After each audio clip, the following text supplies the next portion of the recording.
Hi, everybody. Welcome back to another episode in our little video podcasts, nominally from Money 2020 Europe that hasn't happened. But today we are taking advantage of the fact that this is entirely virtual and the world of payments is global. So actually, I'm delighted to be introducing Glenn Guile, who is SVP Head of Payments for the Americas for Endava. Glenn, welcome to the video podcast. Thank you, Nick. Thank you for having me on. So there's so much that we can be talking about right now. One of the things that really struck me is that here in Europe, contactless has had a little bit of a boost because of the situation that we find ourselves in. But I wouldn't say it's been a radical shift. We've put up contactless limits. It's made it a little bit easier. But I think in the US, things have changed a bit more radically. Oh, no, absolutely. It's been a sea change here. It's really been from early adopter stage that we've been stuck in for the past several years. And we were slowly gaining ground to, in the course of 2 months, you looked from a little over from like late March, mid-late March to mid-June. It has gone to full-blown mainstream in terms of acceptance and use.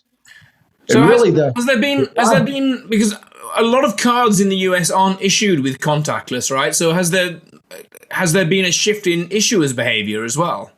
That is coming. What's happened up until this point was contactless has really been the X-Pays. Yeah. And then you've had little pockets of chips. So like in New York, San Francisco, Chicago, any place where you had transit, they were going about issuing chips so they could take advantage of letting a contactless card drive transit, just like you see on the London Tube right now. Yeah. But for the most part, I would say probably 95% of the cards in the US still don't have contactless in them or didn't.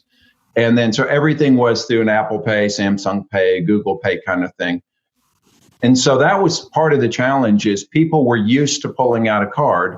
And with the fast chip technology that had been rolled out when EMV came out, again, EMV was 15 years plus late in the US compared to Europe. Yeah, I mean, some people might say that Quick Chip was a kind of butchering of the EMV protocol, but that might just be me.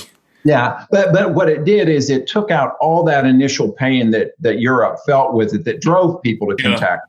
So when all you had to do was pop in the chip, and it was really no more significant event friction-wise than a swiping a card. Right? It's like a swipe. And because we don't have PIN on the chip cards here, you didn't have to stop and enter the PIN, so you were chip and go, and for the most part, you were done. Or chip and SIG for high value, I guess, right? Yeah, but SIG went away about 2 years ago, officially. Okay. Some of the old POSs are still mandating it, which that's really a riot in the COVID age. People even with contactless, some of them would have a signature on it. So you go contactless, and then it asks you to grab the pen and sign the receipt. But wow. those are fading very rapidly. Okay. But what's happened is people weren't wanting to go into contact with anything.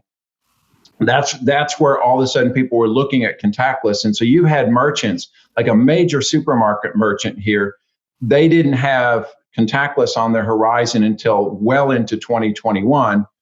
They rolled it out in a matter of about 6 weeks. And so mid-May, they rolled out contactless nationwide for all of their stores way ahead of schedule. I mean, that's fantastic news for customer experiences because, contactless payments are just, they're such good experiences generally. Yeah. Oh, no, and I think people are now getting used to that. The other problem I think people had as consumers is we want ubiquity. We're not ready to pull something out and have it fail. So are you also seeing like specific behaviors change? Now that we're moving away from swipe to, so for example, restaurants, when, typically, historically, you'd kind of take the card away. Right. Yeah, the restaurants, this is another area where there's going to be a major change is what I'll say, because restaurants have just now started opening up. But I guess I'll back up first. In the quick serve restaurants, what you used to have is the vast majority of people would go to the drive-through, hand their card over to be swiped, or they would go in and they would dip or swipe their cards.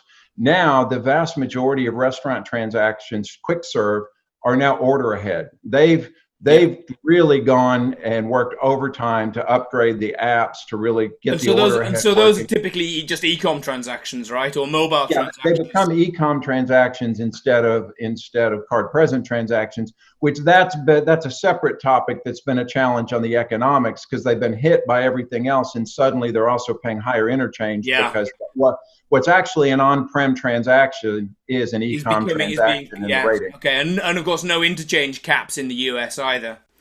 On debit, we have interchange caps, but not on credit. So, well, guess, so I mean, actually, historically, merchants have always had quite a lot to say about interchange in the US. I wonder if we will also kind of see a resurgence of interest in other ways to pay. I know that request to pay as kind of having a bit of a renaissance.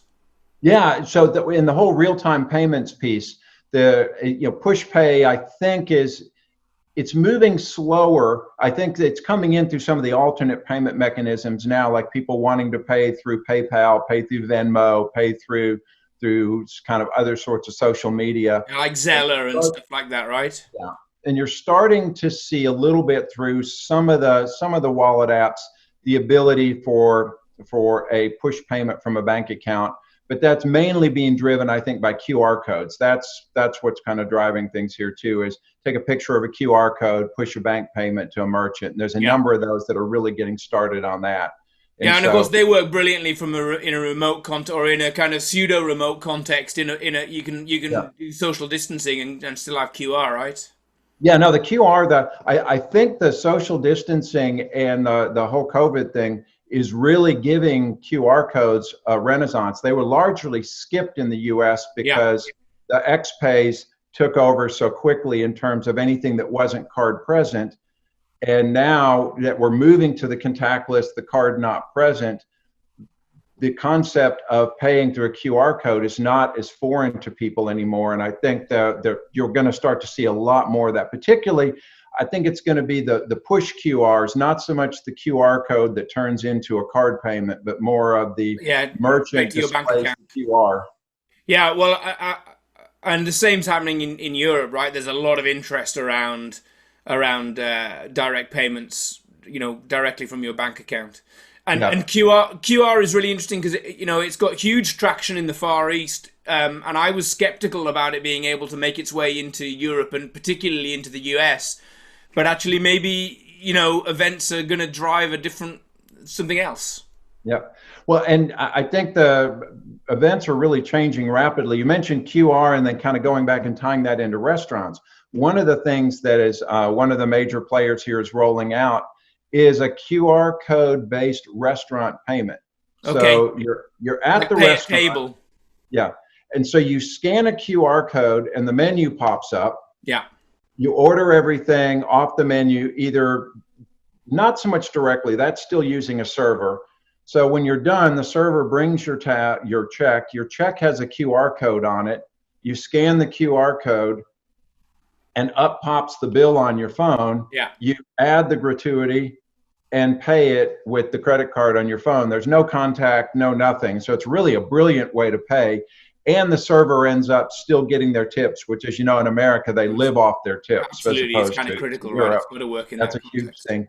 But again, the challenge the restaurants have is that they're paying a card not present fee on the transaction. So I suspect what we're going to see is a lot of pressure out of all of this to rethink that whole card not present. And we probably see a whole new category that is going to be, cardholder present, but at a distance. Yeah. Socially distanced e-com. Maybe that's what we call it. But Glenn, unbelievably, we're already out of time. 10 minutes goes so fast because there's so much to talk about in payments. So, Glenn, it's been a pleasure.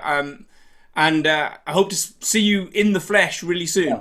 Yeah, I look forward to seeing you and look forward to the next Money 2020 event when we're all could be in person, hopefully. Yeah, me too. All right. Thanks a lot. Cheers. Bye.